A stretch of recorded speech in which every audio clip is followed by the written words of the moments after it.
Welcome back to another episode of We Talk Fit with Mish and Dean. Cool. So are you happy to get into this? Let's do this. So get set up and let's go. Obviously, thank you first and foremost for making yourself available. Excited, yeah. We're hoping that you're going to be a fair bit better than we are at explaining some of this stuff. Generally speaking, just questions that we get asked day in, day out about supplements. So we figured we'd start basic with the most popular ones. Of course. You can give us things that we might miss when we're giving information about, stuff we just don't even think to talk about. So yeah, in layman's terms, I guess, what some of the supplements do, what are the most popular ones? Yeah, so basically starting with like your basics proteins first. Any difference between your whey, isolate, collagen? We've had people asking about that and getting into a little bit more depth and whether it's just hype, placebo, your thoughts on those? There's a lot of information to unpack there that we'd love to. So first of all, whey protein, it's derived from milk. So little Miss Muffet ate her curds and whey. The curds and the whey are the protein components of the milk. So the whey protein is quick digesting, it's well ratioed for amino acids. So basically it means it's very effective for recovering muscle tissue, and you can get different forms of whey. So when they first extract whey, you're looking at around only 15%. And then you've got a high amount of sugar, which is the lactose, which people will typically have. If there's a milk allergy, they'll typically have the allergy with the lactose. Yeah. And then they have to keep filtering it to take out the lactose, out the other solids to get just the whey component, which is the high bioavailable protein component. That's really great for muscle recovery. And it's great for them, the manufacturers, because it used to be a waste product. Yeah, absolutely. So they've capitalised on that. So you can start, usually they start by getting to a whey protein concentrate, which is 80% protein. The biological value, so BV, represents its ability to become usable tissue. So, for example, the biological value of beef is quite high at 75. Whey protein concentrate is 100 to 120. So it's really effective for muscle recovery, and it's an 80% protein constituent. So you've got a little bit of carbs, a little bit of lactose, and a little bit of fats in there. And then they filter that again to get isolate. They usually use what's called small tubes. They send it through small tubes, cross-flow micro cold filtration, and they can get out more carbs and fats and yield up to 90%. And then the biological value will bump up to 140. So the amino acid ratio high in leucine, which is very muscle, turns on the mTOR pathway, very muscle recovery, muscle gaining centric. Your isolates to your top of the waza, and then they can go one step further actually and go hydrolysate, where they get that isolate and they treat it with enzymes and break down the long peptide strands that make up protein into di and tripeptides. So only 3 bonds instead of dozens of bonds, and make it really a small powder. The biological value falls a bit, back down to about 120, but it's quicker digested. We're talking 0 to 30. And if you've ever had hydrolysate, it falls over on itself. So fights so they're your different types of. So when you say,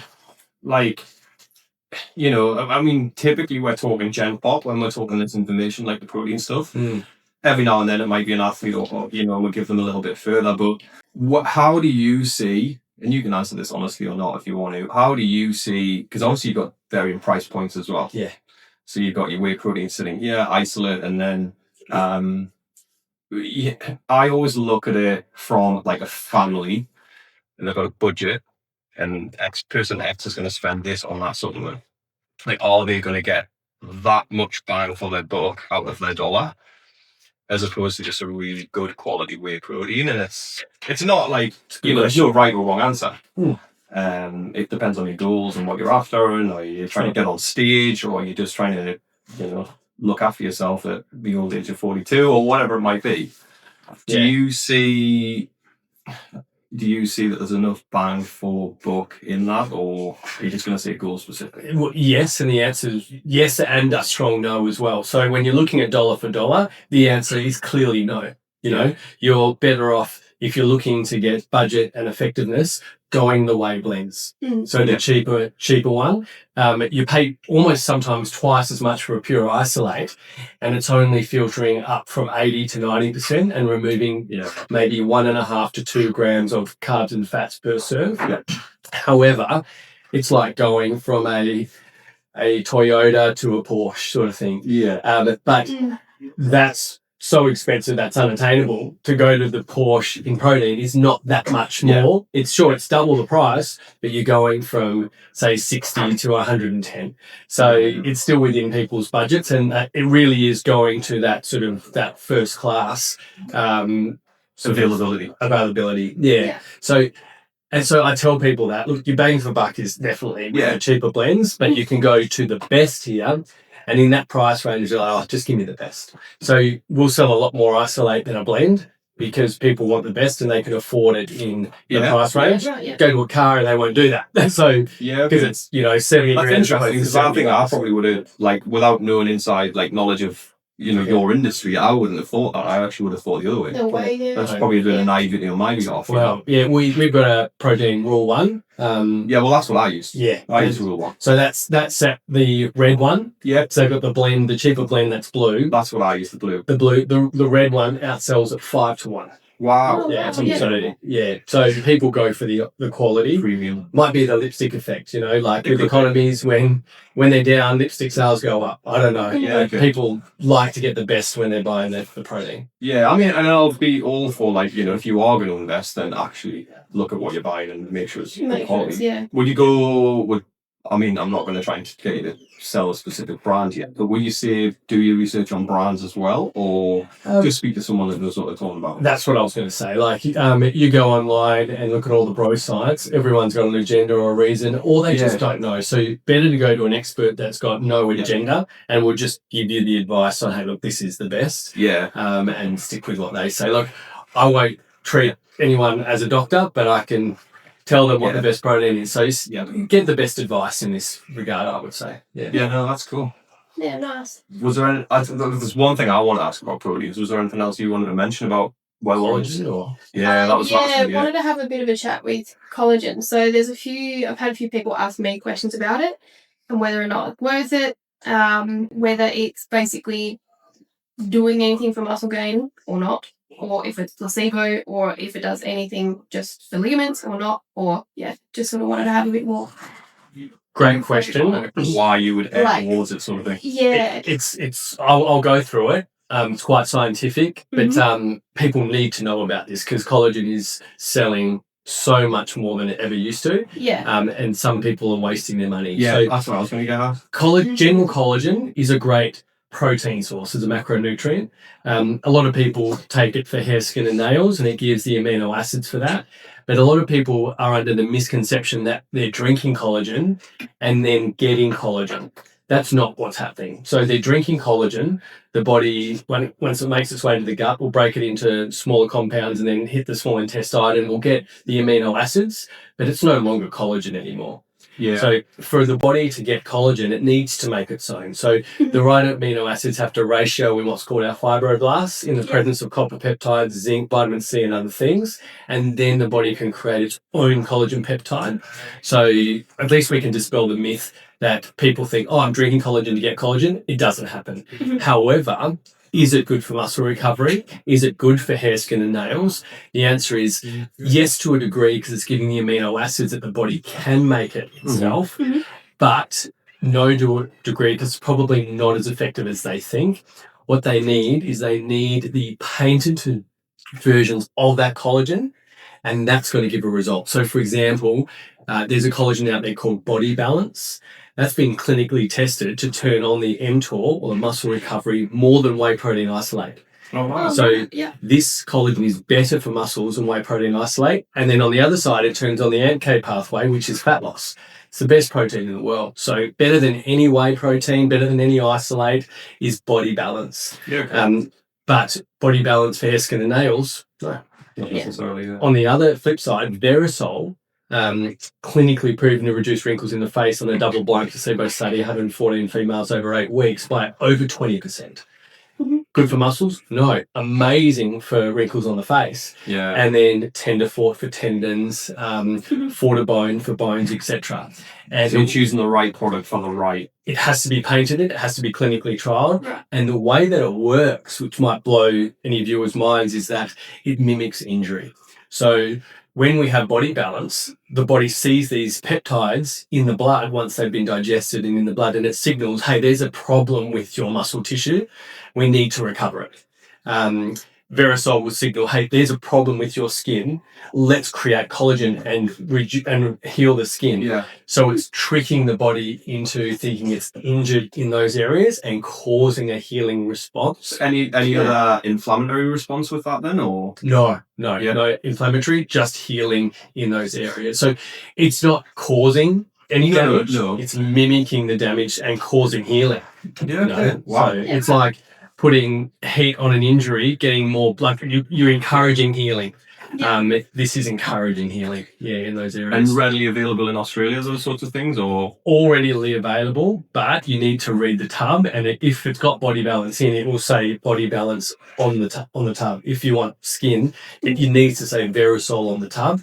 If you just go and buy a collagen thinking you're helping those things specifically, you're wasting your money. So again, get advice or get the knowledge, say, from here, and then you know what to look for if you're wanting to achieve a specific result with your collagen. I know one of my, just as an example, one of my female clients always aired towards a collagen protein because she found that the ways, it was probably more a lactose issue, but she always found problems with bloating and like the digestive side of things, and she always found that the collagen. So she went that way, not specifically for what it was going to do, she just wanted a good amount of protein.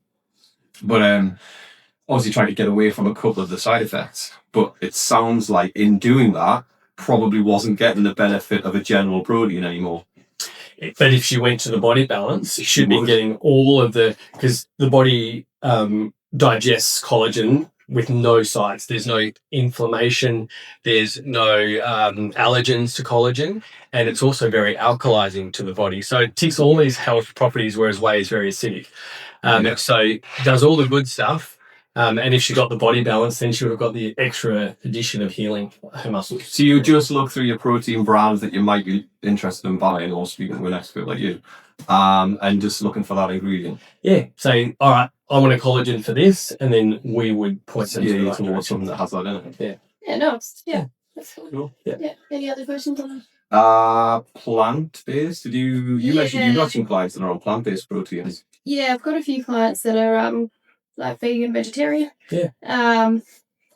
Know nothing about it really. And what sort of best and how many there are out there, or just pros and cons generally of like a plant-based, pea-based protein rather than a whey. Sure. Yeah. So it's still a very good protein. It is inferior for muscle recovery to whey protein and to specific collagen proteins. The biological value is a little bit lower, so it's sitting at around 70 to 80, which is still high, but it's not 140 like whey protein isolate. It is also alkalizing, which is a good thing. And a single source vegan protein are incomplete, so they don't have the full amino acid profile. Yeah. So most vegan proteins will cross an organic yellow split pea protein from France with an organic rice protein, and then that's a very good mix of amino acids, and then it's a complete protein source. If you're vegan or vegetarian, they're fantastic. You're not eating meat, you're not getting those aminos. Plant protein after trading, fantastic. If they're doing it because they're allergic to milk, they actually should consider the right collagens would be better. Even less allergens than plant protein, more effective, and more alkalizing to the body. But if they're vegan, they can't have collagen because it's derived from beef and tendons and all that. So that's where it really comes in. If they're genuinely vegan vegetarian, plant protein is amazing. Oh, cool. Yeah. If they're vegetarian, they can go whey though, because it's milk based, But if they're vegan, obviously plant protein away from that. Yeah. Yeah. No, that's a lot of perfect. Yeah, perfect. That was good one. Any other questions on those? Nah, not really. I think I'm a bit thorough. That's exactly what we want, really, Yeah. because it's like that whole collagen toss-up there was a way better way of see the pun there, a much better way of explaining it than I would have come up with, Yeah. And that's where that knowledge is important. We've chatted about speaking to someone that knows what they're talking about with programming or with a specific exercise or rehab or pre-op, all those different things. It's no different when you're looking at what you're going to start putting inside your body. Nutrition, supplements, there's benefits to all of it. Everything. All right, if you use the right ones, great results. So, some people out there say, oh, they don't work. They're sold the wrong ones. They haven't been given the right advice. So if they get it right, the results are amazing. Yeah.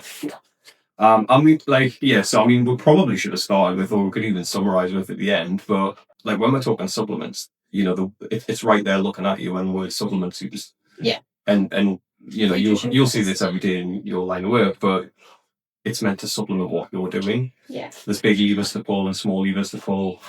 Which ones do you do first? And like you said, you might decide, right, this supplement's going to take me from here to here, but if it's the wrong one, you can't inherently blame all supplements, or even that specific type of supplement. So that's, reach out, speak to someone that you know what you're talking about, that knows what they're talking about. Yeah, absolutely. Did you want to go work through that list there? Did you want to go to the next one, or did you want to link straight into the third one? Because it kind of follows on, doesn't it? Yeah. Yeah, probably follows on with because you left like the end of the protein conversation chatting about amino acids. All right, so we're going to segue. Branch, I guess what's the difference between essential aminos and branched chain aminos, and then tailor that towards the supplements? Yeah. Okay. Yeah, that's an interesting one. So a lot of people aren't sure which ones to take, how they help, what they do. Having them as an intro workout, or all that sort of stuff. So any information. So when you see people drinking coloured stuff during their session, it's typically an amino acid. Yeah. It started off as branched chain amino acids, or BCAAs. Yeah. So BCAAs, there's only 3 of them. There's isoleucine, leucine, and valine. Mm. So they're called branched chains because when you look at their molecular structure, they're shaped out like branches on a tree. They form 1/3 of all skeletal muscles. So that's why they're so popular. They're really the ones that leucine turns on the mTOR pathway, which is a muscle cascade pathway, a hormonal cascade pathway, and causes that recovery. Yeah. And the reason you drink it during training is it doesn't take blood to digest this. So if you had a complete protein shake even, there's lots of different amino acids. The body requires a lot of blood to digest that. If you're drinking it during training, you've got blood going to the stomach to digest that big protein shake. Then you've got blood trying to go to the muscles that you're trying to work to deliver nutrients, glucose, oxygen, and you can't do either properly. Yeah, it's counterintuitive. It's counterintuitive. The names are a blood conflict. So do I go to the digestion? Do I go to the muscles? I know I'll do nothing well. Yeah, okay. And so people will get nauseous, they can't lift the same amount of weights, etc. And a protein shake will typically slow them down. There are some unicorns out there that are just absolute digestive units that can do that, and it's great for them. But for the general pop, you don't want a protein shake during training. You don't want to eat steak during training. You want something that won't require blood for digestion, is instantly digested and absorbed, and that's what BCAAs do. Yeah. They can also be converted through gluconeogenesis through the liver into glucose. So people can drink BCAAs like a cyclist and say the energy is huge because they're not losing their muscle mass and breaking that down for gluconeogenesis. The body is using the BCAAs. Yeah. It's a lot easier. It reduces a lot of the gluconeogenic process of muscle breakdown. So that's what BCAAs can do. Turns on the mTOR muscle recovery cascade and can convert to glucose and energy if needed. Yeah. They are essential aminos, meaning the body can't make them themselves. Then you've got your other essential amino acids out there like methionine and the rest of the other 9. So the essentials, the non-essentials are just as essential. It doesn't mean that they're not essential. It just means the body can synthesize them. But the essential amino acids need to be taken in through food or consumed. Yeah. So when you combine BCAAs with the essential aminos, they also don't require blood for digestion. And then we have a more complete amino acid profile because the body needs all the amino acids in the right ratio to create muscle. Basically it's like a key. If you ever look at a key going into a lock, when they show it from the side, inside a lock, it has to push all these levers up and down. That's the same for a creation of a muscle cell. You have to get all the right amino acids in the right ratio in a heat shock protein. Friction has to come in and other ingredients fold it over into a muscle cell and send it out. So if we've got more of those aminos that don't require blood for digestion, we can get more close to that ratio, like a key of what you need to get into the heat shock protein.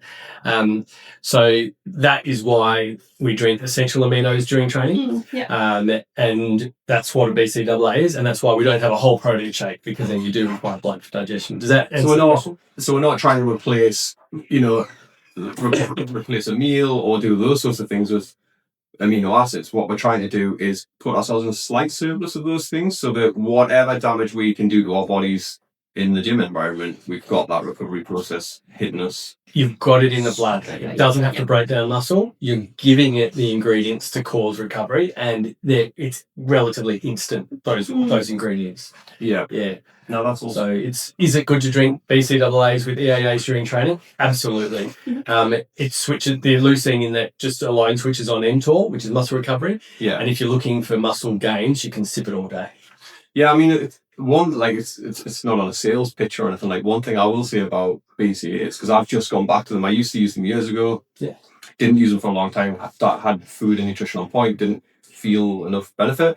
I've gone back to them, and there's also the fact that you're actually giving yourself something nice to drink while you're training. And then just purely for a psychological reason. Yeah. Because I think that's a big part of what we do, right? There's so many flavours. It's rather than, like you say, making some mistakes about other alternative things you could be drinking when you're training, because they have their own problems. I just think there's that psychological of, I'm having something nice and helpful. And helpful at the same time. It's probably worth noting. Yeah. On that one. We did, I know the next one's coming up because I can see the computer screen there, but we did like what was it, 5 quick questions you asked me a couple of weeks ago, and then I asked you a couple of weeks prior. Yeah. I think we both came up with the next supplement as be the first supplement we would recommend to anyone. Yeah. Bring it on. What have we got? Creatine. Yeah. You might go, well, I don't know if I would do that with it and put it on this pedestal, or you might say, no, like, absolutely it's... Well, the pedestal of supplements is protein. Number one, before you can go to creatine first because it's a pretty close second. But on the top, if you don't have bricks to build a house, you can't build that. I think I offered a disclaimer where I said, if your nutrition's on point and you have enough of that. So that's kind of where we are. Yeah. So, but just behind protein is glutamine and creatine. So they seem to be the cheapest way to get the biggest results, biggest bang for your buck. Yeah. Creatine's the second most tried and tested supplement clinically behind caffeine in the world. And we all know it genuinely works. Yeah. So do you know how it works? You're going to tell us. I have a basic idea, and what, because obviously I get asked a lot about it. We actually sell one of the supplements we get from here in our gym.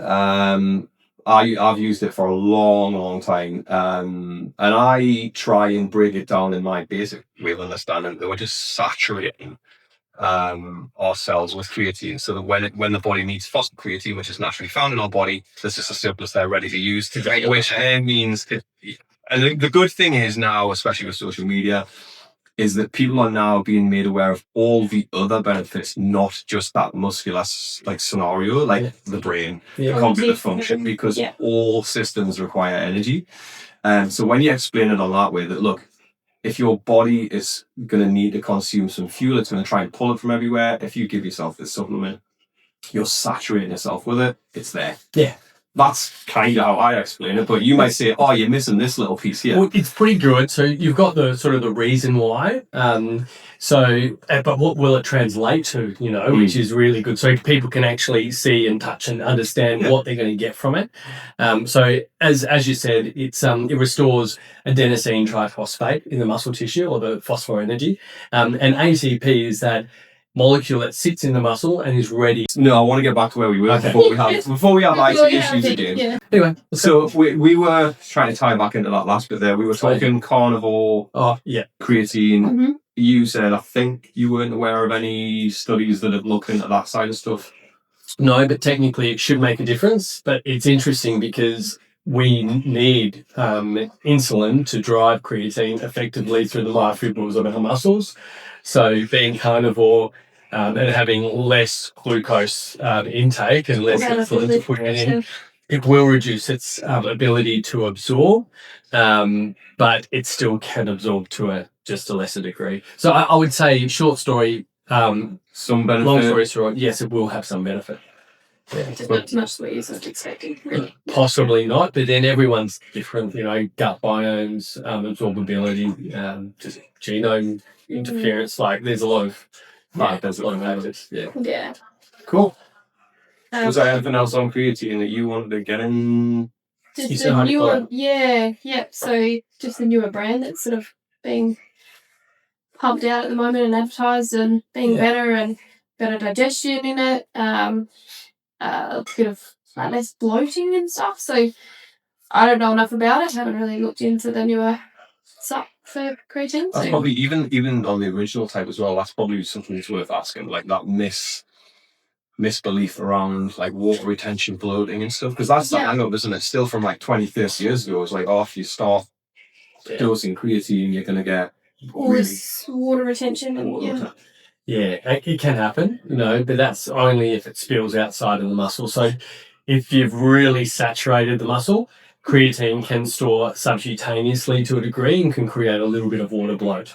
I've seen it in myself and people can report it as well, but that's only if you're doing a lot of creatine. If you load for 5 days and just take a teaspoon a day for the next 5 weeks, you shouldn't notice that. It's just great effects, and it's also not permanent. So if someone's like, "Oh no, I'm bloated," that's fine. Just stop using creatine if it's a worry, and that under skin water bloat will disappear. As far as hydrochloride goes, it's had a lot less studies. Creatine monohydrate, creatine bonded to one water molecule, hydrate. Is a really small molecule. There's lots of creatine when the hydrate molecule cleaves off, and so you're getting a lot of that adenosine triphosphate. The hydrochloride, they say, has less bloat, but when we're taking creatine monohydrate, we're taking 5,000 milligrams. When we're taking hydrochloride, it's only 750. So we're talking, 7 times less. Is that what's causing the less bloat? We're just having less. Anecdotally, we get customers saying hydrochloride is amazing. They notice the strength. People that are pedantic, that are measuring their weights, notice the increase. So we know hydrochloride is very effective. But study-wise, it's not enough yet. A lot. But there's lots of creatines. They bond it to alkalis in crealkaline. They can bond it to nitrates for creatine nitrate. So there's quite a few out there, and they often go on cycles of publicity and popularity. But the one that's clinically tried and tested is monohydrate, and you can't go past it. It's also the cheapest. Yeah. That's where we point, or certainly where I do as well. I've always gone back to it myself. Like I've tried HCl through you guys, and I've always gone back to monohydrate.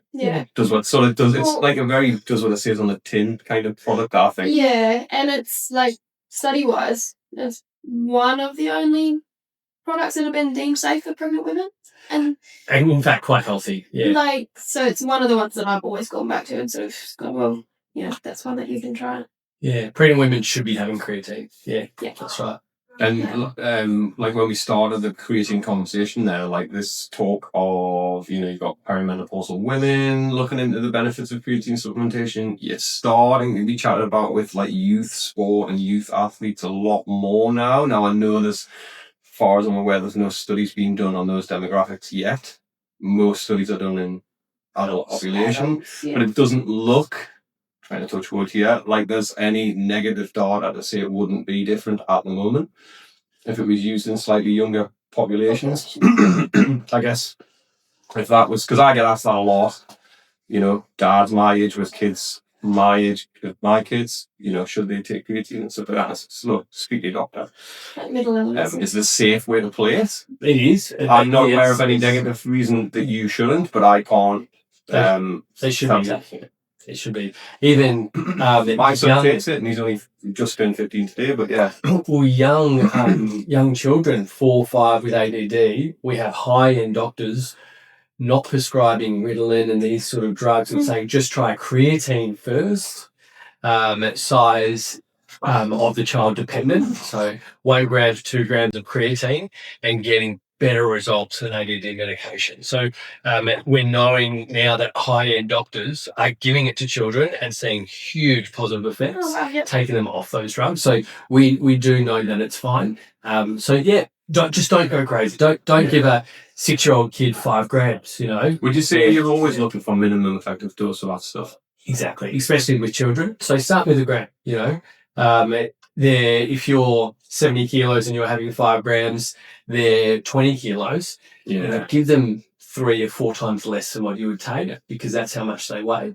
And then they should reap some good benefits. Concentration.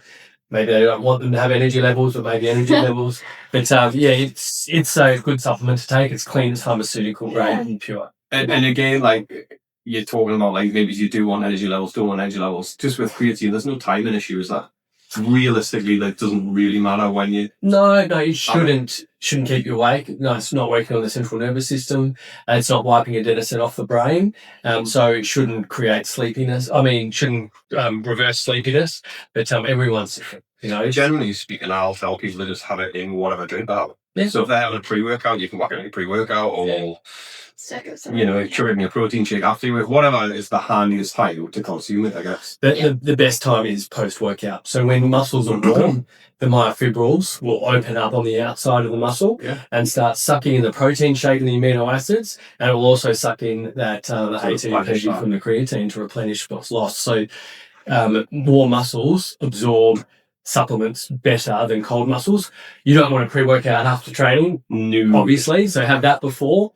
But if you're having protein, if you're having glutamine, if you're having creatine, just shove it all in your one shake, have it post-training. That's the best time. And then if you're not training that day, you can have it any time. Yeah. Perfect. Optimal as I do. Before you ask your next question, I'm just going to go and check our IT skills. We literally just had a half-hour conversation on pre-workout off camera. But what? To it. Basically, just good pros, cons. Is it hype? Does it work? Is there a lot of added extras put in that just don't do anything for you? Like, what are you looking for on a label with different pre-workouts, basically? They're all pretty standardized now. So you're getting your usual 6 grams of citrulline, which is the clinically tested dose. You're getting 3.2 grams of beta-alanine, really great for performance, but we can break down the science of those in a bit. You've got your nootropics, your Hyperzyme A, your tyrosines, your choline analogs, whether it's acetylcholine or alpha-GPC. You've got your caffeine, which will increase central nervous system activation, pump out more adrenaline and noradrenaline, give you energy. And when you're doing all these ingredients, and if the pre-workout's true to label, you can't help but have a better session. So the citrulline's creating nitric oxide, hits the endothelial walls of your blood vessels and causes your blood vessels to expand.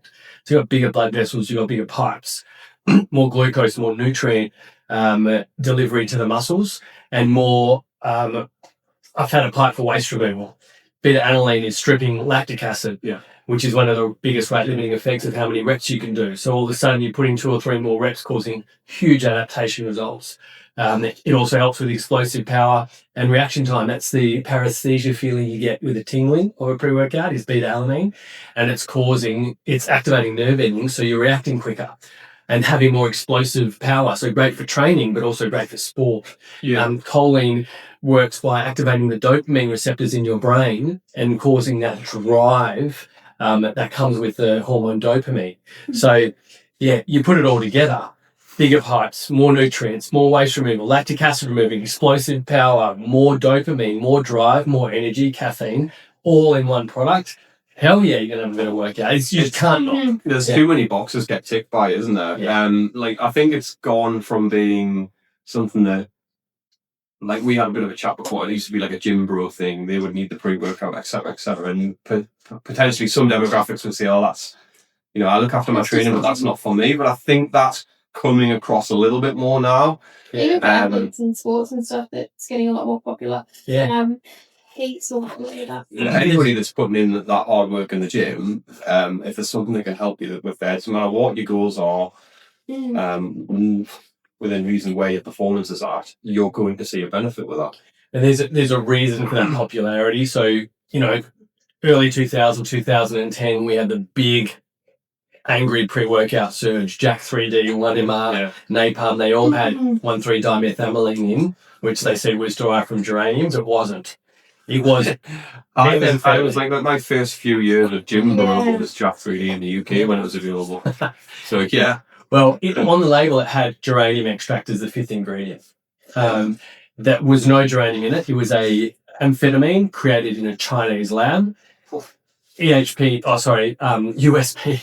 labs, not EHP. EHP is right. USP labs knew that, and then they changed the name, said it was geranium, sent it and sold and made billions of dollars. They're all in jail now, not for Jack 3D, but for to recalling a product that was irradiated with the Tokyo tsunami. They used a kelp in their fat burner that the authorities over in America said you have to recall it. So they sold it all out at cheap prices. So if they got went to jail, they're like, geez, we're going to lose hundreds of millions of dollars here. Let's sell that cheaper. Let's not recall it. That's how they got rid of it. So they're all in jail now, but not from the Jack 3D. But because of that amphetamine scandal, it got a bad name, and popularity sort of mid-2015 sort of really decreased, and people are like, pre-workouts are bad. They're all cleaned up now. None of them in Australia contain those bad ingredients, and that we are seeing a massive resurgence in popularity because it can't help but work. It's an amazing product. Do you think there's a direct correlation between the information and data on like nootropics and things coming in? Because people listen to podcasts hopefully and stuff like that at the same time as that surge in popularity of pre-work. Because now the better pre-workouts would have things like that in. Yeah, that's true. And people are a lot more educated than they used to be. When I was selling supplements 15 years ago, someone would come in, train for years, massively jacked, no clue about supplements. Yeah. Now, people that don't even look like that, just hitting the gym a few days a week, they know everything about supplements. Borderline nutritionists. Yeah, that's right. And they've got the answers a lot more than the experts did back in the day. So they are educated. And so pre-workouts need to be clinical or they're not going to be sold. And now everyone's doing it. You're getting a couple of pre-workouts today. And you can see the new size of them. They're like protein tubs. There's so much in them. Dosed. Yeah, and then they work. Yeah. So you were almost as passionate talking about pre-workout there as you were about protein. When we're talking about like the hierarchy of supplements, we had sort of protein, not far behind creatine, and glutamine. Yeah. But you seem to be singing the praises of pre-workouts there. So I'm guessing Paul's favourite. Now that could just be because he sells supplements. Maybe. Could be that. Yeah. No, pre-workouts are down my list. But if they're there for the right person, if you're pushing heavy, if you want a performance boost, they will 100% work and you will love them.